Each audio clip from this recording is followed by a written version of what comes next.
Assalamualaikum warahmatullahi wabarakatuh. Saya Retiulang dari NIM 1703033, Prodi S1 Kesehatan Masyarakat. Baik, di video kali ini saya akan membahas tentang K3, yaitu keselamatan pada lansia risiko jatuh. Pertama, definisi risiko jatuh berdasarkan Anda. Risiko jatuh didefinisikan sebagai peningkatan kemungkinan jatuh yang dapat menyebabkan cedera fisik. Nah, risiko jatuh pada lansia. Risiko jatuh yang menyebabkan banyak masalah kesehatan pada lansia seperti luka pada kulit, patah tulang, gangguan mobilitas fisik, dan kematian. Selanjutnya yaitu tanda dan gejala risiko jatuh. Ada 5. Yang pertama itu kelemahan otot ekstremitas bawah. Dan yang kedua itu penurunan fungsional terapi. Dan yang ketiga itu ketidakseimbangan tubuh. Dan yang keempat itu keadaan sensorik, neurologi, dan muskuloskeletal terganggu.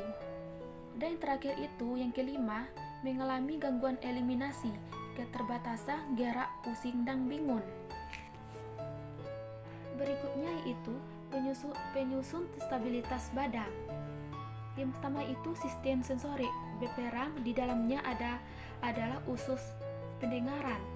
Dan yang kedua itu sistem saraf, pusat akan memberikan respon motorik untuk mengantisipasikan impuls sensorik. Dan yang ketiga itu kognitif. Pada beberapa penelitian, demensial pada asosiasi dengan meningkatkan risiko jatuh. Dan yang keempat itu muskuloskeletal, merupakan faktor yang spesifik dan berperan besar risiko jatuh. Selanjutnya itu penyebab risiko jatuh pada lansia. Yang pertama itu kelekuan jaringan penghubung.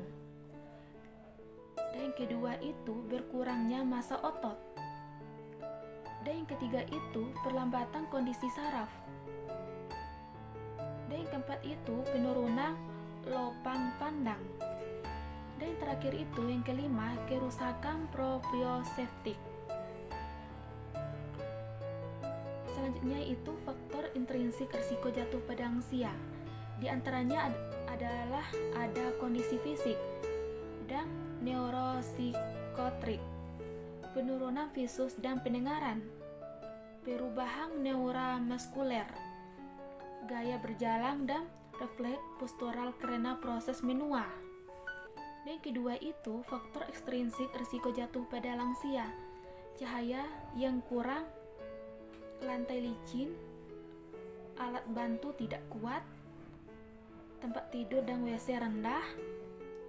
Dan terakhir adalah obat yang dikonsumsi. Kemudian ada dampak jatuh pada lansia. Jatuh dapat menyebabkan berbagai macam jenis cedera, kerusakan fisik maupun gangguan psikologis.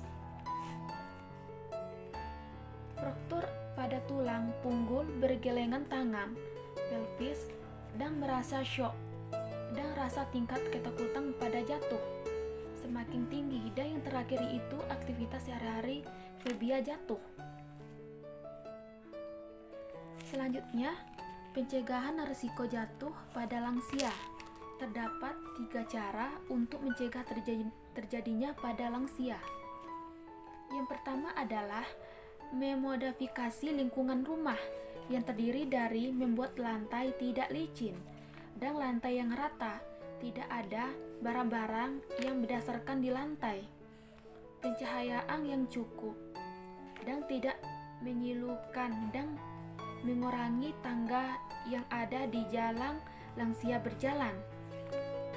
Dan yang kedua itu membuat sistem pendukung dan siaga, memberi bantuan dan memerankan sebagai selektor dan penyebar informasi tentang, sehingga lansia merasakan mendapat perhatian. Sedangkan untuk pencegahan lansia jatuh, di tempat pelayanan kesehatan kita dapat melakukan cara, yaitu Orientasikan klien terhadap lingkungan, kaji secara teliti kemampuan kalian untuk ambulasi dan berpindah letakkan tempat tidur. Ajari klien untuk menggunakan bel panggil. Awasi klien secara ketat. Atur posisi tempat tidur. Anjurkan klien untuk menggunakan palang genggam. Pastikan terdapat kaset.